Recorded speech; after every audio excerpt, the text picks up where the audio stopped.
역사상 최악의 폭군 중 한 명이라고 기록된 왕이 있습니다. 그런데 말이죠.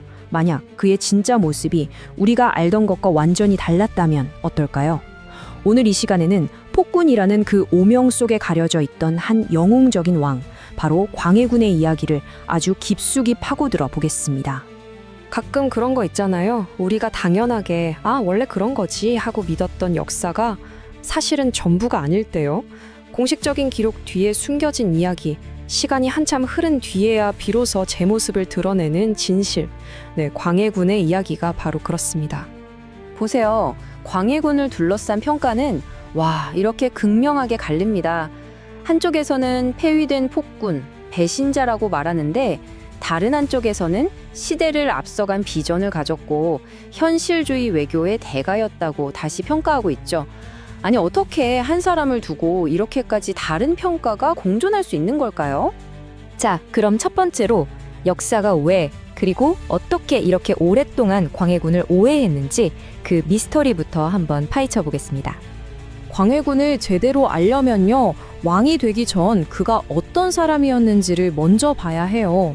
모든 게 시작된 곳, 바로 전쟁의 한복판으로 들어가 보죠. 때는 1592년, 임진왜란이 터집니다. 조선은 말 그대로 그냥 잿더미가 될 위기에 처하죠. 왕이었던 선조는 저 멀리 의주로 피난을 가버리고 나라는 리더십 공백 상태에 빠져버려요. 정말 절체절명의 순간, 바로 그때 한 인물이 역사의 무대 전면에 등장합니다. 네, 바로 왕세자였던 광해군입니다. 아버지를 대신해서 직접 군대를 이끌고 굶주린 백성들한테는 식량을 나눠주면서 흩어진 민심을 다독였어요.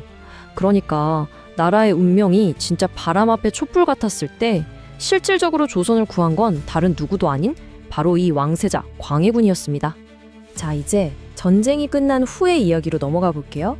전쟁 영웅이었던 그가 드디어 왕위에 오릅니다. 과연 이 폐허가 된 나라를 어떻게 다시 일으켜 세우려고 했을까요? 전쟁이 끝난 조선의 모습 정말 상상 이상으로 처참했습니다. 궁궐은 다 무너졌고 농지는 불타버렸고 백성들의 삶은 그야말로 나락으로 떨어졌죠. 광해군이 왕이 되어 마주한 현실이 바로 이런 절망 그 자체였습니다. 이런 막막한 상황에서 광해군은 아주 명확한 철학 하나를 딱 제시합니다. 바로 이거예요. 우리는 우리 스스로의 힘으로 일어서야 한다. 당시 다른 신하들은 어떻게든 외부 세력에 의존하려고 했는데 광해군은 달랐던 거죠. 오직 우리 백성의 힘으로 나라를 다시 세워야 한다고 굳게 믿었습니다. 그리고 그의 계획은 그냥 구호에 그치지 않았어요. 아주 구체적이고 현실적이었죠. 먼저 토지 제도를 싹 뜯어 고쳐서 백성들이 다시 땅을 일굴 수 있게 해주고 우리가 잘 아는 대동법 같은 혁신적인 세금 제도를 도입해서 백성들의 부담을 확 줄여줍니다. 또 무너진 수도를 다시 세우고 불타버린 역사 기록까지 복원하면서 나라의 근본을 하나하나 바로 세워나갔습니다. 그리고 광해군의 정책 중에서 가장 빛나면서도 동시에 가장 큰 논란을 불러일으킨 것, 바로 중립 외교입니다. 이게 뭐냐면요, 당시 서서히 지고 있던 명나라와 새롭게 떠오르는 강대국 후금, 즉 만주족 사이에서 어느 한쪽에 줄 서지 않고 철저하게 조선의 이익, 실리를 챙기는 그야말로 당시로서는 상상하기 힘든 파격적인 외교 정책이었죠. 당시 선택지는 사실 둘 중 하나였어요. 명나라에 대한 맹목적인 의리를 지키느냐, 아니면 또 다른 전쟁을 각오하느냐.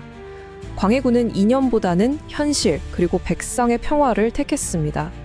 그의 이 중립 외교 덕분에 조선은 수십 년 동안 끔찍한 전쟁을 피할 수 있었어요. 이게 정말 중요한 게 그는 백성들을 또다시 그 지옥 같은 전쟁터로 밀어넣을 수는 없다고 생각했던 겁니다. 그런데 참 역사가 아이러니하죠. 나라를 구하고 백성을 지키려 했던 광해군의 이 가장 위대한 업적들이 역설적이게도 그를 왕좌에서 끌어내리는 이유가 됩니다. 아니, 도대체 어떻게 그런 일이 가능했을까요? 바로 이 한마디에 모든 답이 있습니다. 명나라에 충성하지 않는 왕은 왕이 아니다. 광해군의 이 현실적인 외교 정책이 명에 대한 의리를 목숨처럼 여기던 당시 지배층, 그러니까 사대부들 눈에는요, 그냥 배신으로 보였던 겁니다. 그 사람들한테 광해군은 오랑캐와 손잡은 도덕도 없는 왕일 뿐이었던 거죠. 반대 세력은 정말 치밀하고 조직적으로 움직였습니다. 일종의 왕을 무너뜨리는 방법 매뉴얼처럼요.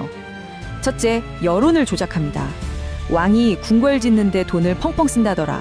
형제들을 죽인 피도 눈물도 없는 인물이다. 이런 식으로요. 둘째, 그의 모든 정책을 나라의 근본을 흔드는 위험한 짓이라고 몰아붙여서 그를 고립시키죠. 그리고 마지막, 이렇게 만들어진 가짜 분노를 명분 삼아서 쿠데타를 정당화하는 겁니다. 결국 1623년 이들의 계획은 성공합니다. 우리가 인조반정이라고 부르는 이 쿠데타로 폐허 속에서 조선을 다시 일으켜 세우려 했던 왕은 하루아침에 모든 걸 잃고 왕좌에서 쫓겨나고 맙니다. 쿠데타의 결과는 정말 가혹했습니다. 그는 왕의 공식 칭호인 묘호조차 받지 못하고 그냥 광해군으로 격하됐고요. 그가 이룬 모든 업적은 역사에서 철저히 지워졌습니다. 그리고 머나먼 유배지에서 너무나도 쓸쓸한 최후를 맞이하게 되죠. 하지만 역사는 결국 제자리를 찾아가는 힘이 있죠.